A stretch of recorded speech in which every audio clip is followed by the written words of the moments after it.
25 de noviembre de 2006. Una Chevrolet Suburban negra avanza en la madrugada de Reynosa, Tamaulipas. Afuera, la gente todavía recuerda el eco de la voz de Valentín Elizalde cantando en el palenque. Adentro, el Gallo de Oro viaja con su representante, su chofer y su primo Tano. Pero apenas unos minutos después, la camioneta queda detenida en la oscuridad. Las luces se apagan. Las puertas parecen encerrarlo todo. Y una lluvia de más de 70 disparos convierte aquella noche en una de las heridas más oscuras de la música mexicana. Valentín muere a los 27 años. Mario Mendoza también muere. Reinaldo Ballesteros tampoco vuelve a casa. Pero hay un sobreviviente. Fausto Tano Elizalde, el primo, el acompañante, el hombre que durante años dijo haber escapado de la muerte, pero cuyo relato, según testimonios posteriores, empezaría a romperse pieza por pieza. Durante años se habló de una canción maldita, de A mis enemigos, de una advertencia ignorada, de una fecha cambiada a último momento, de una llamada angustiosa a su madre, de un show que Valentín no quería hacer.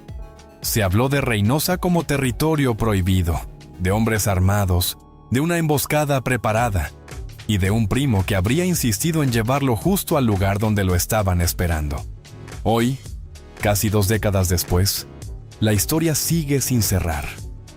¿Por qué Tano sobrevivió cuando todos los demás murieron? ¿Por qué su versión sobre las heridas fue cuestionada? ¿Qué revelan los nuevos peritajes sobre la posición dentro de la camioneta? ¿Y cómo fue que años después el mismo hombre señalado por parte de la familia terminó unido a Gabriela Sabac, la mujer ligada al legado legal de Valentín? En este video verás la ruta mortal hacia Reynosa, las contradicciones del supuesto sobreviviente, la guerra por la herencia, las hijas divididas y la sombra de una traición que convirtió el apellido Elizalde en una condena. Porque antes de entender quién ganó con su muerte, hay que regresar al principio, cuando Valentín aún creía que la sangre podía protegerlo de la traición. Todo comenzó lejos de los reflectores, lejos de los palenques llenos, lejos de los corridos que después sonarían como presagios. Jitonhueca, Sonora, 1 de febrero de 1979. Un pueblo pequeño, seco, norteño, donde el polvo se pegaba a los zapatos y la música no era un lujo, sino una forma de resistir la vida. Ahí nació Valentín Elizalde Valencia, hijo de Lalo el Gallo Elizalde, un hombre que ya cargaba en la sangre ese destino de cantarle al pueblo, a la herida, al amor y al orgullo. Valentín creció escuchando historias de carretera, de escenarios improvisados, de hombres que salían de casa con una guitarra y regresaban con aplausos o con deudas. En Sonora, la música no se aprende solo en una escuela. Se aprende en las fiestas, en las cantinas, en los patios familiares, en esas madrugadas donde alguien canta porque no sabe llorar de otra manera. Y Valentín tenía algo.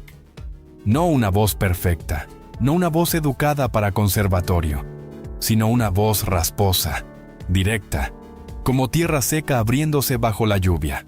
Una voz que no pedía permiso. Pero al principio su vida parecía ir por otro camino. Estudió Derecho en la Universidad de Sonora. Imagínalo por un momento. El joven Valentín, cuadernos bajo el brazo, entrando a clases, escuchando hablar de leyes, códigos, justicia, contratos. Una vida ordenada, una vida posible. Una vida donde quizá nadie tendría que perseguirlo de ciudad en ciudad, ni esperarlo afuera de un palenque en la madrugada. Pero había algo dentro de él que no cabía en un aula. Algo que lo jalaba hacia el escenario como si el destino ya hubiera escrito su nombre con luces de feria. El 24 de junio de 1998, llegó el primer golpe de suerte. Bacame Nuevo, Sonora, un festival local. Nada de grandes reflectores, nada de multitudes gigantescas. Solo un escenario, un micrófono y un muchacho que todavía no sabía que estaba empezando a caminar hacia su propia leyenda. Cuando cantó, la gente no escuchó a un estudiante de leyes. Escuchó a alguien que parecía traer la vida del norte metida en la garganta. Un año después, en 1999, lanzó Regresan los mafiosos con Ayana Musical. Y desde ahí todo empezó a moverse demasiado rápido. Vete ya, Lobo Domesticado, Te quiero así, La más deseada, Soy así.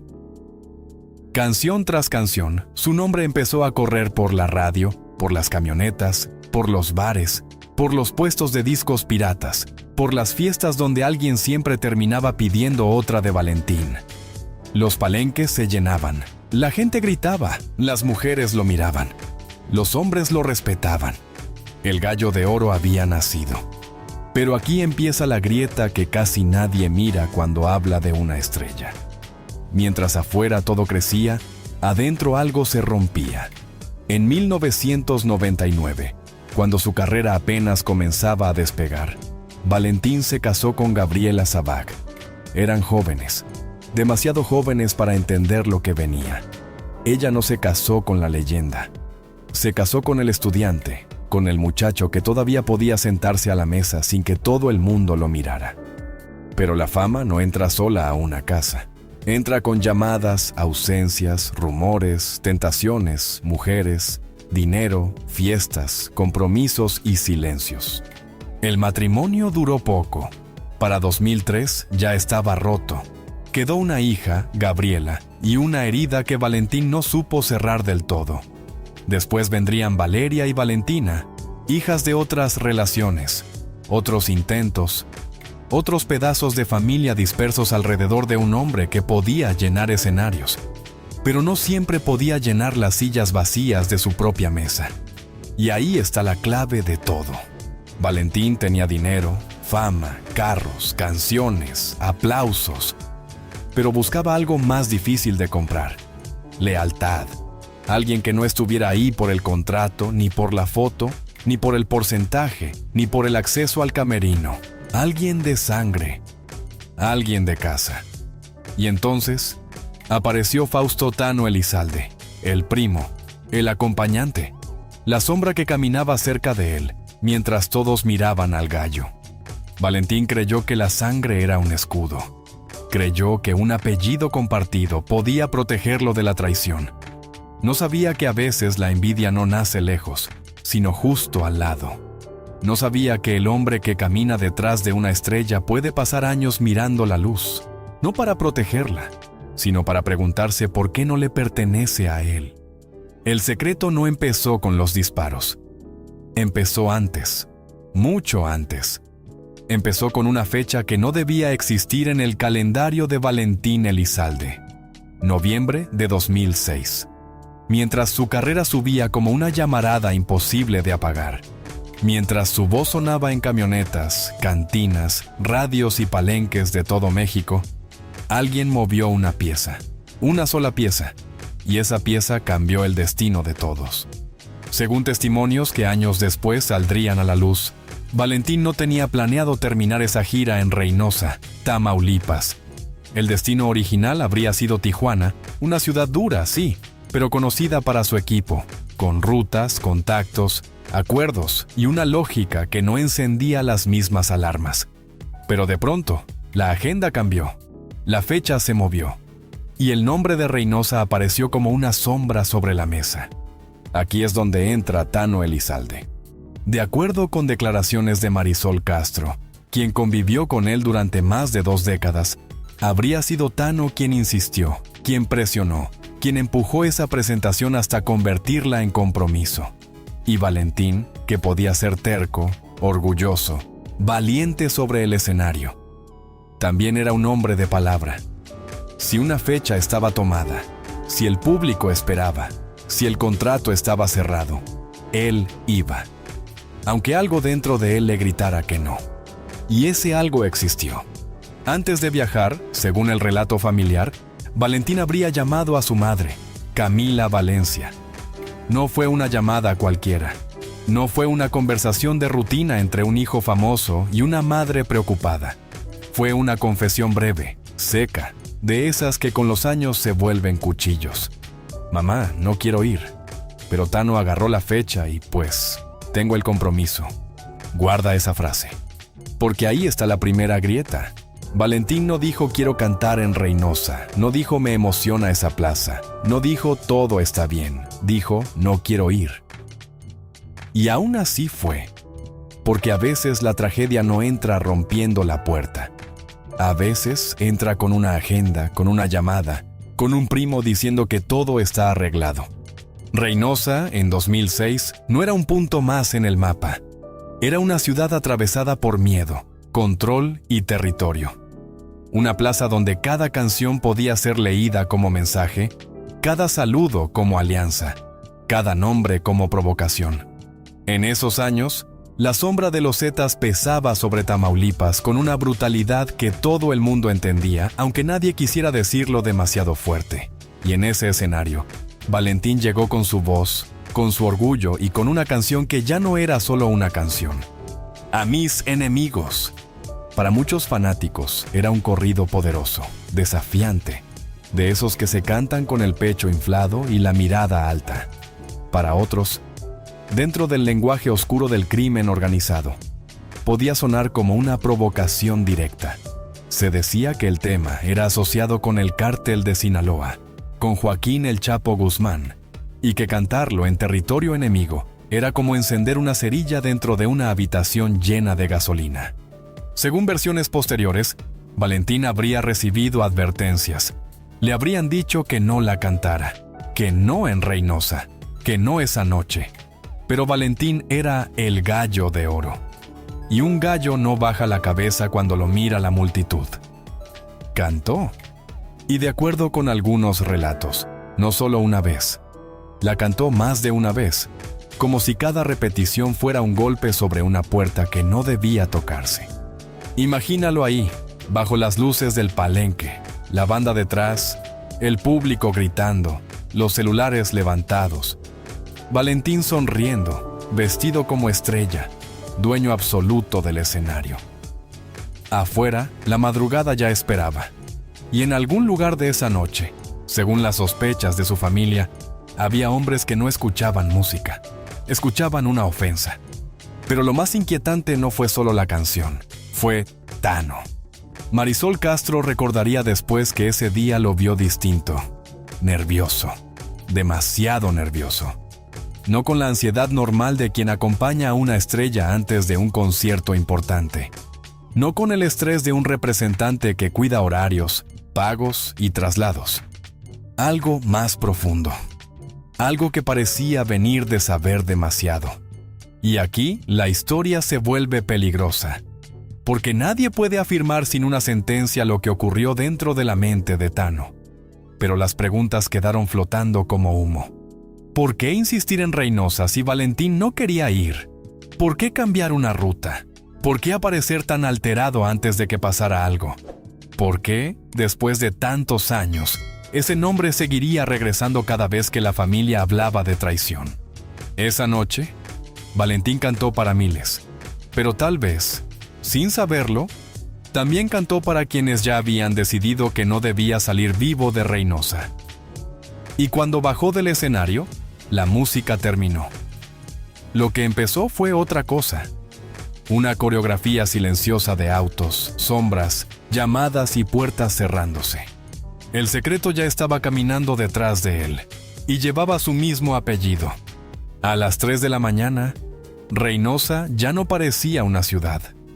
Parecía una trampa. Las luces del palenque quedaban atrás. El ruido del público se apagaba poco a poco. Y la Chevrolet Suburban negra avanzaba en la madrugada con 4 hombres adentro. Valentín Elizalde acababa de cantar. Acababa de hacer lo que siempre hacía. Subirse al escenario, mirar de frente a la gente, sonreír como si nada pudiera tocarlo y soltar esa voz que convertía cualquier plaza en territorio suyo. Pero esa noche no era cualquier noche.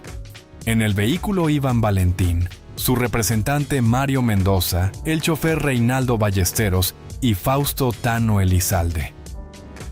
4 hombres saliendo de un concierto. 4 hombres cruzando unos metros que, según después diría la familia, parecían haber sido calculados con una precisión demasiado fría. No alcanzaron a alejarse. No hubo una persecución larga. No hubo tiempo para entender. Apenas habían dejado atrás el recinto cuando otros vehículos les cerraron el paso. Y entonces la madrugada se partió. Los disparos llegaron como una tormenta metálica. La camioneta quedó atrapada, sin espacio para avanzar, sin espacio para retroceder, sin espacio para respirar. En cuestión de segundos, el aplauso que todavía debía estar sonando en los oídos de Valentín fue reemplazado por estruendo, cristales rotos, gritos, confusión y humo. El Gallo de Oro, el hombre que minutos antes dominaba el escenario, quedó reducido a un cuerpo indefenso dentro de una camioneta convertida en jaula. Mario Mendoza murió ahí. Reinaldo Ballesteros murió ahí. Valentín, con apenas 27 años, también murió ahí. 3 vidas apagadas en una misma madrugada. 3 familias rotas antes del amanecer. 3 nombres que ya no regresarían a casa. Pero uno sobrevivió. Tano Elizalde. Y aquí empieza una de las preguntas más oscuras de esta historia. Porque en un ataque diseñado para no dejar margen, en una emboscada donde el objetivo era claro y el mensaje era brutal, el primo de Valentín salió con vida. No solo salió con vida, salió convertido casi de inmediato en personaje central de una versión que durante años se repitió como si fuera verdad absoluta. Según su propio relato, Tano habría recibido varios impactos, habría quedado gravemente herido, y después habría escapado de la escena en un taxi que apareció en medio del caos. Piensa en eso un momento. Una madrugada en Reynosa, una camioneta atacada, hombres armados, la calle tomada por el miedo. Y en medio de todo, según esa versión, un taxi aparece casi como si el destino lo hubiera enviado para rescatar al único sobreviviente. Suena a milagro. Pero para la familia de Valentín, con los años, empezó a sonar a otra cosa. Durante mucho tiempo, Tano fue visto por algunos como un hombre marcado por la tragedia, alguien que había visto morir a su primo y había cargado con la culpa del sobreviviente. Pero después vinieron los testimonios, las contradicciones, las heridas que no coincidían, las frases que no cerraban. Marisol Castro, quien compartió años de vida con él, pondría en duda esa versión de una manera devastadora. Según ella, Tano no habría recibido los 7 disparos que decía. Sus lesiones habrían sido mucho menores, más parecidas a heridas superficiales por fragmentos que a un ataque directo capaz de quitarle la vida. Y entonces la pregunta cambia. Ya no es solo cómo sobrevivió, es qué hizo después de sobrevivir. Porque si estaba consciente, si podía moverse, si no había perdido el control de su cuerpo como se contó durante años, entonces el silencio se vuelve más pesado. ¿Por qué salió de ahí? ¿Por qué no quedó una explicación limpia? ¿Por qué su historia necesitó tantos adornos para sostenerse? Nadie puede afirmar judicialmente lo que ocurrió en esos minutos, pero la sospecha se instaló como una sombra imposible de quitar. Imagínate a la madre de Valentín recibiendo la noticia. No una noticia completa, no una verdad clara, solo pedazos. Su hijo salió de cantar, su hijo fue atacado, su hijo no volvió. Y el primo, el hombre de confianza, el que había estado cerca, el que supuestamente iba a cuidarlo, estaba vivo. Ese detalle lo cambió todo. El cuerpo de Valentín fue llevado después a Sinaloa, donde miles de personas lo lloraron como se llora a los ídolos que mueren demasiado pronto. La gente cantaba sus canciones, llevaba flores, repetía su nombre, como si al decirlo muchas veces pudiera devolverlo al escenario. Pero mientras el pueblo lloraba al gallo, dentro de la familia empezaba otro duelo. Uno más lento, uno más venenoso. Porque no solo habían perdido a Valentín, habían perdido la confianza, habían perdido la paz, habían perdido la posibilidad de creer que todo fue simplemente una tragedia de la noche. Y desde ese momento, Tano dejó de ser solo el sobreviviente. Se convirtió en la pregunta que nadie podía enterrar. Durante años, la historia quedó congelada en una versión demasiado cómoda. Valentín Elizalde había sido atacado al salir de un concierto. Tano había sobrevivido de milagro. El crimen pertenecía al mundo oscuro de los cárteles. Punto. Así se contó. Así se repitió. Así se enterró en la memoria pública, como si la madrugada de Reynosa no tuviera más capas, como si dentro de aquella camioneta no hubieran quedado preguntas esperando respirar. Pero la verdad tiene una forma extraña de regresar. No siempre vuelve con una confesión. No siempre vuelve con un testigo llorando frente a una cámara. A veces vuelve en papeles viejos, en archivos guardados, en hojas que nadie quiso mostrar, en datos fríos que no tiemblan, que no negocian, que no sienten miedo. Y según versiones difundidas años después, eso fue lo que ocurrió con el caso de Valentín. Un peritaje, una revisión técnica, una serie de detalles forenses que habrían puesto en duda la historia del único sobreviviente. Guarda esto en la mente, porque aquí ya no hablamos de rumores de pasillo. Aquí hablamos de ciencia, de trayectorias, de posiciones, de heridas que dicen una cosa cuando la boca dice otra. Durante casi 2 décadas, Tano Elizalde sostuvo una imagen. La del primo que escapó por poco, la del hombre marcado por la tragedia, la del sobreviviente que también había sido víctima. Pero cuando comenzaron a circular nuevas lecturas del expediente, esa imagen empezó a agrietarse. Según esos datos, sus lesiones no coincidían con el relato dramático que había contado durante años. No aparecía el cuerpo de un hombre atravesado por una lluvia de impactos directos. Aparecía, presuntamente, un cuadro mucho más leve, heridas por fragmentos, marcas compatibles con esquirlas, rastros que no explicaban la épica del sobreviviente que se vendió al público. Y entonces la pregunta volvió a abrirse. ¿Dónde estaba realmente Tano cuando comenzó el ataque? Porque si su cuerpo no contaba la misma historia que su voz, algo no cerraba. Si no perdió el conocimiento, si pudo moverse, si pudo salir de ese lugar, entonces la noche de Reynosa dejaba de ser solo una emboscada y empezaba a aparecer una escena incompleta. Una escena donde faltaba saber quién abrió una puerta, quién sabía la ruta, quién entendía exactamente cuándo y dónde debía detenerse aquella camioneta. Los nuevos señalamientos también habrían mencionado un detalle todavía más inquietante: casquillos encontrados dentro del vehículo. No fuera, dentro. Y para cualquiera que entienda lo mínimo de una investigación balística, ese dato cambia el aire de una habitación, porque obliga a preguntar si todo vino desde afuera, como se dijo al principio, o si hubo una dinámica más compleja, más cercana, más difícil de explicar. Nadie puede convertir una sospecha en sentencia sin un tribunal. Nadie puede tomar un peritaje y usarlo como condena definitiva. Pero tampoco se puede pedir a una familia que ignore lo que no encaja. Y la familia Elizalde no lo ignoró.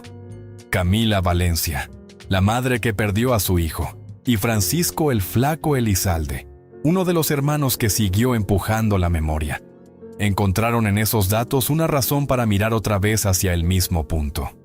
Tano, el mismo nombre, el mismo primo, el mismo hombre que decía haber sobrevivido a la muerte, mientras Valentín, Mario Mendoza y Reinaldo Ballesteros no pudieron salir de aquella madrugada. Piensa en la crueldad de esa posibilidad. No la afirmación, la posibilidad. Que una madre haya tenido que enterrar a su hijo sin saber si la persona que debía cuidarlo estaba contando la verdad. Que durante años el país haya llorado al gallo de oro, mientras el expediente guardaba preguntas más filosas que cualquier rumor. Que el silencio no fuera paz, sino espera. Y aquí la historia cambia de temperatura. Porque desde ese momento, la muerte de Valentín ya no fue solo un crimen de carretera.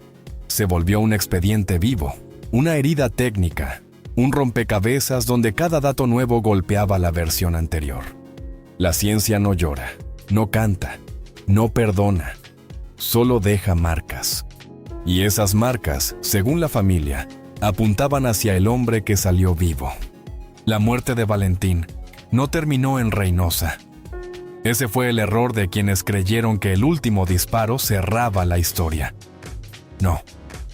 A veces el verdadero saqueo empieza después del funeral, Cuando el cuerpo ya está bajo tierra, cuando la familia todavía no aprende a respirar sin el muerto, cuando los papeles empiezan a pesar más que las lágrimas.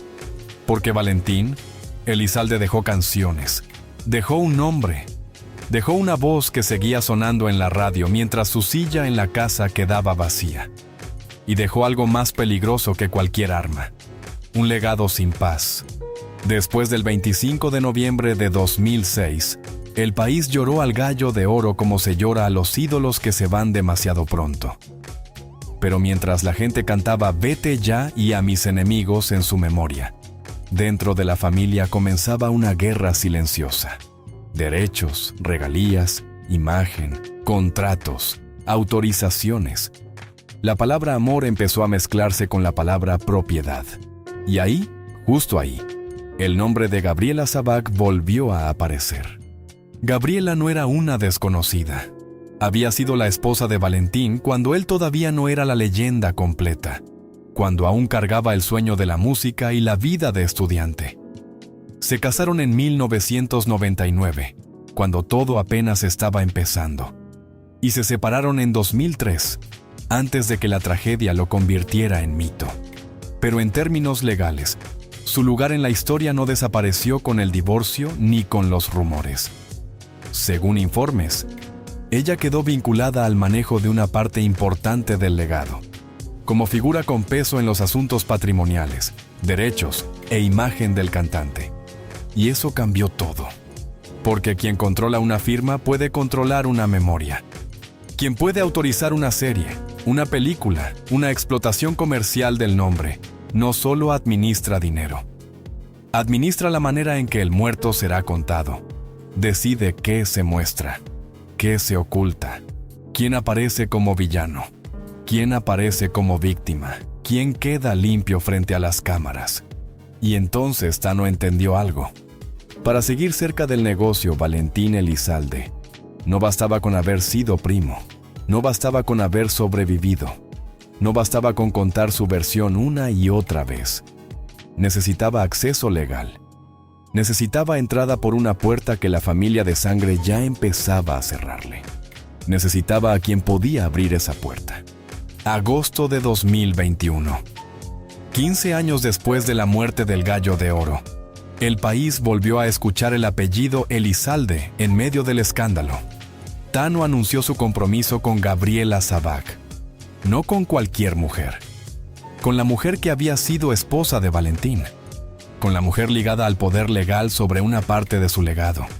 Con la figura que podía convertirse en llave para proyectos, autorizaciones y una posible bioserie. Piensa en eso un momento. El primo señalado por parte de la familia. El sobreviviente cuestionado. El hombre cuya versión estaba rodeada de sospechas. Y del otro lado, la exesposa del muerto. La mujer que durante años había quedado en el centro de la disputa patrimonial. ¿Amor? Tal vez. Nadie puede entrar al corazón de dos personas y dictar sentencia. Pero en una historia donde cada movimiento tiene peso de dinero, de derechos y de memoria, la coincidencia resulta demasiado incómoda para ignorarla. Marisol Castro, la mujer que había vivido junto a Tano durante más de 20 años, no lo vio como una historia romántica, lo vio como una traición más. Según sus testimonios, lo que estaba detrás no era solo una relación sentimental, sino una maniobra para acercarse al control del legado. Y para la familia Elizalde, aquello cayó como una segunda muerte. Primero les arrebataron a Valentín en una madrugada.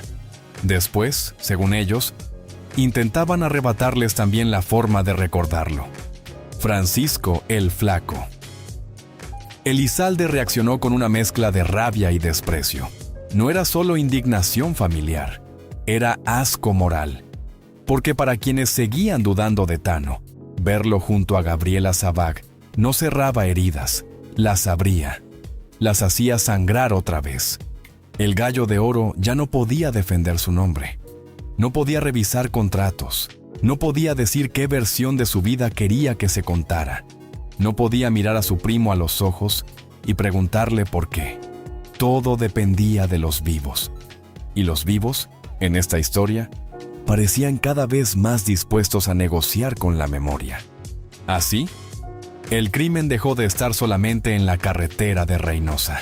Se mudó a escritorios, despachos, acuerdos, cámaras y promesas de televisión. Porque a Valentín no solo lo mataron una noche. Según su familia, también intentaron convertirlo en producto. Y lo más cruel es que la llave de ese negocio parecía estar en manos de quienes alguna vez juraron quererlo. El veneno no se quedó en la generación de Valentín. Eso es lo más triste, porque cuando un padre muere joven, cuando una familia queda rota por una noche que nadie logra explicar del todo, los hijos no heredan solo apellidos, fotos y canciones. Heredan silencios, heredan versiones contradictorias, heredan preguntas que nadie se atreve a responderles de frente. Gabriela, Valeria y Valentina crecieron bajo una sombra imposible. Su padre era una leyenda para México, pero para ellas era una ausencia. Una voz en la radio, una imagen en los homenajes, un nombre que todos pronunciaban con emoción, mientras en casa quedaba una silla vacía que ningún disco de oro podía llenar. El mundo tenía al gallo de oro. Ellas tenían el hueco que dejó.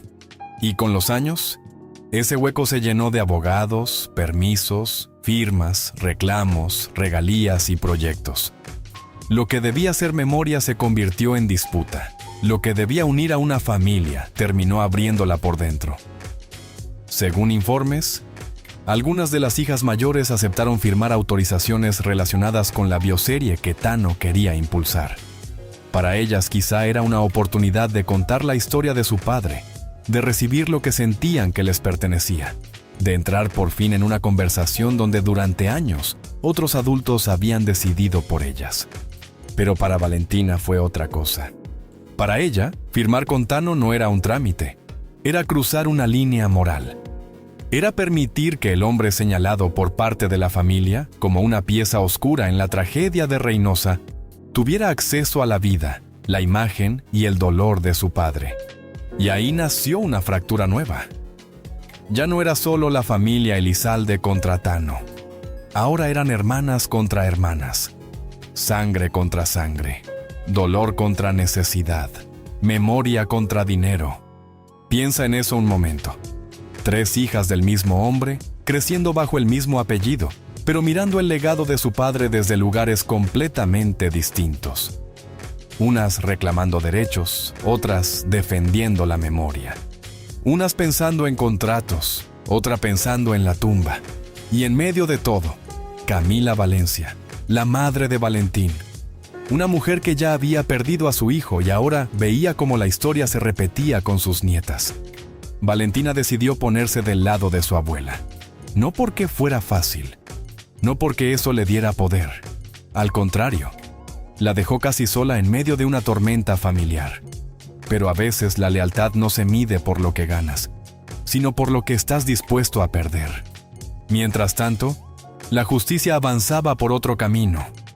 Lejos de los pleitos familiares, Jaime González Durán, conocido como el Hammer, señalado durante años dentro del contexto de la violencia que rodeó la muerte de Valentín, terminó enfrentando a la justicia estadounidense. En 2022 fue extraditado a Estados Unidos. Después recibió una condena de 35 años de prisión por delitos relacionados con narcotráfico, además de una orden de decomiso por $792 millones. Su caída parecía enorme, un nombre temido, encerrado, una fortuna criminal señalada por las autoridades, un símbolo de poder convertido en expediente judicial. Pero para la familia de Valentín, eso no cerraba la herida, porque una condena por narcotráfico no respondía a la pregunta que más dolía. ¿Quién lo llevó hasta Reynosa? ¿Quién sabía que esa noche no debía ocurrir? ¿Quién se benefició después de que Valentín ya no pudo defenderse? El Hammer podía estar preso. Los años podían pasar, las canciones podían seguir sonando. Pero la sospecha familiar seguía viva, caminando dentro de la casa como un fantasma. Porque la justicia, cuando llega incompleta, no sana, solo cambia de forma. Y así, el legado de Valentín quedó dividido en 2 mundos. En uno, el público seguía cantando sus éxitos como si el tiempo no hubiera pasado. En el otro, sus hijas discutían por permisos, su madre defendía documentos, sus hermanos exigían respuestas, y Valentina intentaba romper un ciclo que parecía condenado a repetirse. El Gallo de Oro murió a los 27 años, pero la guerra por su nombre envejeció a todos los que quedaron vivos. Al final, lo único que quedó de Valentín Elizalde no fue una camioneta destruida, ni un expediente lleno de dudas, ni una pelea interminable por regalías. Quedó una voz. Esa voz ronca, alegre, desafiante, que todavía suena en las madrugadas de México como si el Gallo de Oro siguiera vivo en algún escenario del norte, levantando la mano, sonriendo, cantando para los que nunca lo olvidaron. Pero detrás de esa voz quedó una familia partida. Valentina Elizalde entendió algo que muchos adultos parecían haber olvidado: que el legado de un padre no se defiende solo con firmas, contratos o entrevistas. Se defiende con dignidad. Se defiende diciendo no cuando todos dicen que sí. Se defiende rechazando acuerdos que pueden traer dinero, pero también pueden manchar la memoria de quien ya no puede hablar. Por eso su postura fue tan incómoda, porque en una historia llena de versiones cruzadas, ella se convirtió en una especie de último muro, no contra sus hermanas, no contra el derecho de cada hija a buscar lo suyo, sino contra la idea de que Valentín podía convertirse en una mercancía más, en una serie más, en un producto contado por las mismas manos que parte de la familia miraba con sospecha. Camila Valencia, la madre, también quedó ahí, sosteniendo documentos, recuerdos, preguntas. Una madre no entierra a un hijo una sola vez, lo entierra cada vez que escucha una mentira, cada vez que ve su nombre usado en una negociación, cada vez que alguien intenta cerrar el caso sin responder lo más importante. Y las cifras, cuando se miran juntas, parecen una sentencia fría. Valentín murió a los 27 años, cuando su carrera todavía estaba subiendo. Aquella madrugada en Reynosa dejó 3 hombres sin vida y una familia condenada a dudar. Durante casi 2 décadas, una versión sobrevivió más que muchas preguntas. Luego aparecieron nuevos señalamientos, peritajes, contradicciones, heridas que no encajaban, casquillos que abrían otra lectura, y el mismo nombre regresando una y otra vez: Tano. Después vino agosto de 2021, el compromiso con Gabriela Sabac, la mujer ligada al pasado sentimental y legal de Valentín. Y entonces la herida dejó de ser solo criminal, se volvió moral, porque cuando el muerto ya no puede defender su historia, cualquiera que tenga una firma puede intentar escribirla por él. Quizá esa es la tragedia más grande del Gallo de Oro. No que lo hayan silenciado una noche, sino que después muchos intentaron hablar por él. Unos por dolor, otros por dinero, otros por limpiar su propia sombra. Valentín merecía otro final, merecía envejecer cantando, ver crecer a sus hijas, discutir con sus hermanos, abrazar a su madre, equivocarse, pedir perdón, volver a subir al escenario. Merecía que su historia terminara con mariachis y aplausos, no con sospechas, contratos y una familia enfrentada. Pero la voz sobrevivió. Y mientras esa voz siga sonando, también seguirá la pregunta. No solo quién apretó el gatillo aquella madrugada, sino quién abrió el camino para que Valentín llegara hasta ahí. Porque a veces el enemigo no está enfrente del escenario. A veces camina detrás de ti, sonríe contigo, lleva tu apellido y espera el momento exacto en que la luz se apague.